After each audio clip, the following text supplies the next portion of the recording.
New issue of No Quarters out. Let's talk about it.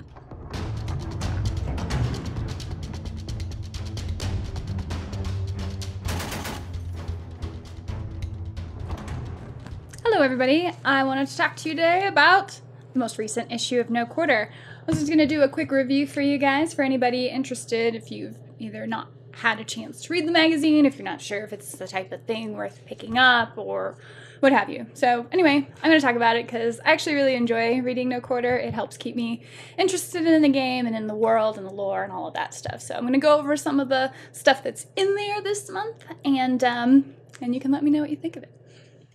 So first, of course, they go over all of their new releases, which just makes me sick because all it does is remind me of why I have to pay other people to paint my miniatures. You've got some really nice jobs in here. How do you even get that?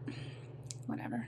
Some of the major highlights that are in this most recent issue is they actually start talking about Zoo, like the continent of Zoo and the Zooies. So there's some cool information in there worth checking out. Now, of course, in the beginning, you have they usually go over like army compositions and battle reports, and there's some cool new articles in here that I thought were pretty neat.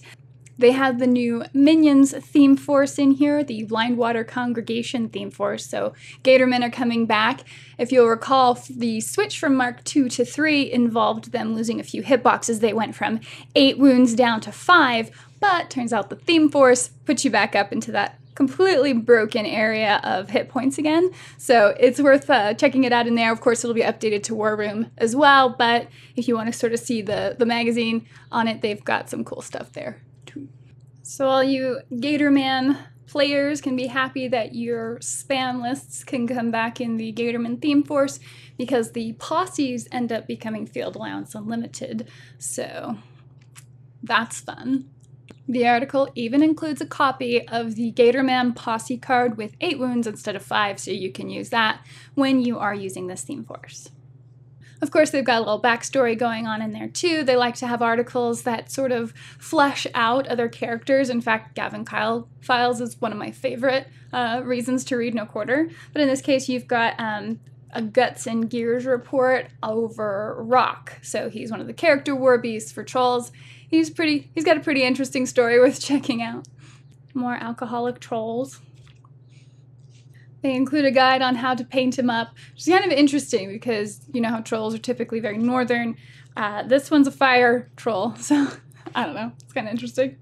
There's also a pretty cool guide here on painting the troll fen blades, or the trollkin fen blades, which includes the, I don't know, the pattern for painting plaid. I don't know when I would ever do that. Ooh. There's some really good plaid work.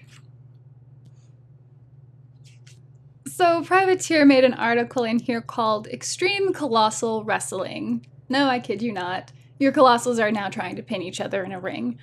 It's kind of interesting. Mostly I appreciate the artwork of an archangel in a luchador mask. It's pretty incredible.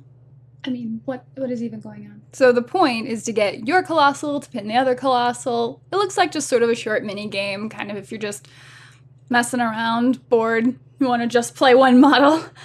You've got some interesting rules in here. There's a whole bunch of little actions you can do. You can play such impressive colossals as Blue Thunder from Signar, the Macho Mammoth, Big Bad Laser Daddy, Clockwork Commando. I like that one.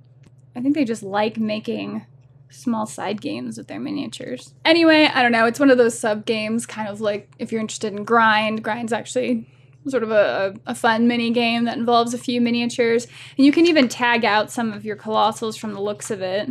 I just want to paint a luchador face on my colossal. Maybe that's how my Victor will get painted. Then we get to the good stuff. The Gavin Kyle Files comes out on Carissa. Pretty sure it's Carissa. Anyway, talks about her backstory. She is, I believe, a lesser warlock from Hordes, but has since grown into being a full warlock. And you kind of get a little bit of history of her backstory, where she came from. Of course, anything to do with the Nis is always really tragic. I'd really like to see the Nis come back. But anyway, it's a really interesting story. It's worth checking out. Of course, the Gavin Kyle Files are always going to be my favorite articles to read. Then to help sell you on that Blindwater Congregation theme force, they have a battle report listed with minions versus the Rulix. And yeah, that theme force is sick. Then, of course, you have some basic stuff on terrain. They show you how to make rubble. Typically in the No Quarter magazines, they will give you some tutorials on how to make some buildings or some hazardous terrain, things to help with scenario play and things like that. So in this case, they're giving you some basic terrain rubble, which would typically act as rough terrain or to a degree cover. Love working with foam. There's also a really interesting little short bit in here about the goddess Syra from Ios, which is definitely worth checking out. So Will Pagani's come on board with Privateer and is writing articles for No Quarter, and he's got an interesting new one called Point Counterpoint.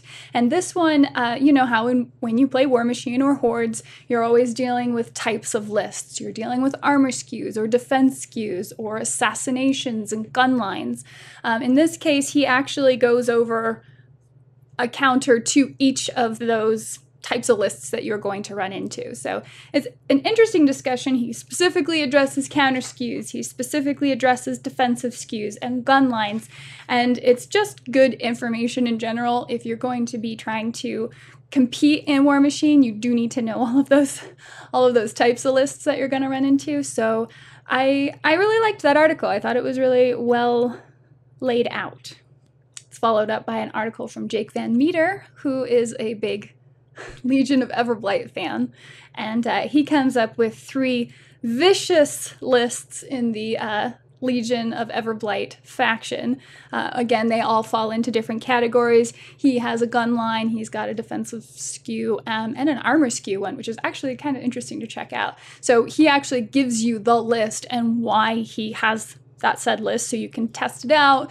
If you're a Legion of Everblight player, you can start with that list and switch out whatever works best for you, because obviously what kind of list works for one person isn't really going to work for everybody. It's really going to depend on your play style. But if you're trying to get the hang of the way Hordes and War Machine really plays, this is actually probably a really good way to start, because then you can know where to switch out from, and it gives you just a baseline. And any of the models that you're picking up for this are always going to be very strong.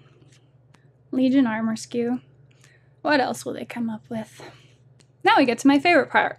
Doug Seacat has a little interesting story happening, taking place in the land of Zoo, or the continent of Zoo, I should say. This faraway southern continent from Imran that just recently became discovered in, say, the last decade or so, and trade's been opening up with them, and it's very mysterious and unknown, and they're not highly technological. They seem very much like beast-based, so I always thought the next faction for Hordes was going to come out with them, but maybe that's going to happen in the future since we're learning more about them now. One can hope, because they do seem really interesting. There's always a little bit of insight or little hints dropped about in the world whenever you read different types of articles in here.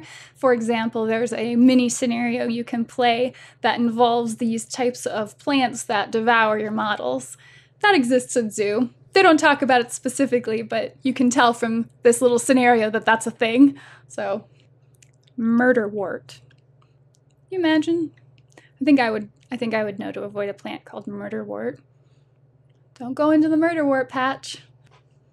And then finally, there is an article that still goes into Zoo, but it's taken from the perspective of playing the Iron Kingdoms game. So the Iron Kingdoms, of course, is the role-playing game companion to War Machine and Horde. So that's you existing in the Iron Kingdoms world, which is, of course, very interesting and cool, very rich. And you get to check out the trade city of Conesta in Zoo, if your characters can make it there. It is a bit of a treacherous journey, but all of the rules are there to check it out. So again, if you're interested in playing Iron Kingdoms, you've got some stuff. War Machine, of course, you've got some stuff. If you're interested in the lore, this is mostly how I keep up with it myself anymore. So No Quarter is just really fun for that. I definitely dig this issue, and I don't know, recommend picking it up. Learn more about the Zoo.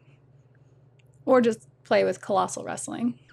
I mean, you can do that too, I guess. Bye-bye.